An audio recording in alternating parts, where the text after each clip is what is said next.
மதுரை விளாங்குடி பகுதியில் அதிமுக முன்னாள் அமைச்சர் செல்லூர் ராஜு தலைமையில் விளாங்குடி பகுதி செயலாளர் ஏற்பாட்டில் பொதுமக்களுக்கு நீர்மோர் பந்தல் வழங்கும் விழா நடைபெற்றது.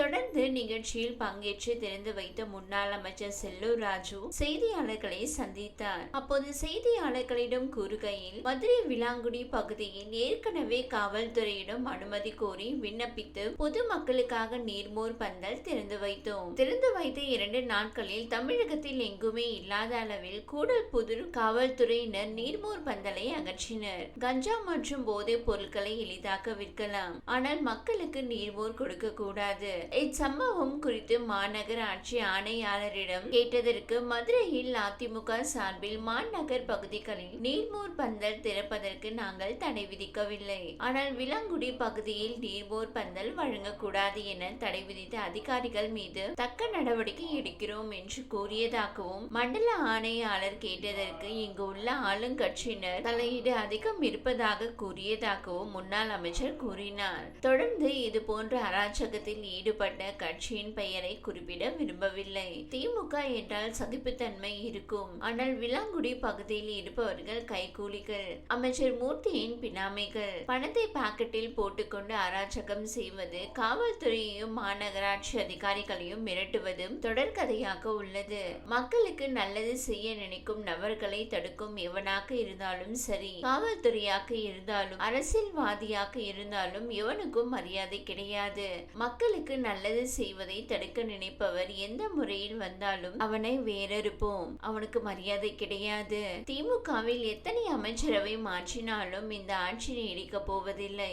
எல்லா துறையிலும் சர்வ சாதாரணமாக வசூல் நடைபெற்றுக் கொண்டேதான் இருக்கிறது. கலெக்ஷன், கரப்ஷன், வசூல் என நடந்து கொண்டிருக்கிறது. 2026 இந்த தமிழக மக்களுக்கு சாப விமோசனத்தை எடப்பாடி கொடுப்பார். பிரதமர் மோடி மற்றும் உள்துறை அமைச்சர் அமித்ஷா ஆகியோரை உயர்த்தி பேசினார். அப்போது ராணுவ வீரர்களின் திறமையை குறைத்து பேசினார். பிரதமர் மோடி 2 நாட்கள் தூங்காமல் கண் விழித்து ராணுவ நடவடிக்கைகளை கண்காணித்து வருகிறார். இப்படி ஒரு பிரதமரை பெற்றதற்கு இந்திய மக்கள் பெருமைப்பட வேண்டும். அதற்கு பதிலாக ராணுவ வீரர்களுக்கு ஆதரவு தெரிவிப்பதாக திமுக கூறுகிறது. ராணுவ வீரர்கள் என்ன எல்லையில் போய் சண்டையா போட்டார்கள்? போருக்கு தேவையான தொழில்நுட்பங்களையும் கருவிகளையும் வாங்கி கொடுத்தது மத்திய அரசுதான். பாதுகாப்பு துறை அமைச்சர், உள்துறை அமைச்சர் ஆகியோர் கேட்ட ஆயுதங்களை பிரதமர் மோடி வாங்கி கொடுத்தார். எனவே திமுகவினர் பிரதமர் மோடியை தான் பாராட்ட வேண்டும். இவர்களின் நாடகத்தை மக்கள் ஏற்க மாட்டார்கள் என்று பேசியிருந்தார். செல்லூர் ராஜுவின் பேச்சுக்கு ஓய்வு பெற்ற ராணுவ வீரர்கள் கண்டனம் தெரிவித்து வருகின்றனர். ராஜபாளையம் அருகே பேயம்பட்டியை சேர்ந்த ராணுவ வீரர் கோபால்சாமி இது குறித்த வீடியோ ஒன்றை வெளியிட்டுள்ளார். அதில் ராணுவத்தை பற்றியும் ராணுவ நடவடிக்கைகள் பற்றியும் முழுமையாக அறிந்து கொள்ளாமல் முன்னாள் அமைச்சர் செல்லூர் ராஜு ராணுவ வீரர்களை அவமதிக்கும் வகையில் பேசியிருப்பதும் கண்டனத்திற்குரியது என்று கூறியுள்ளார்.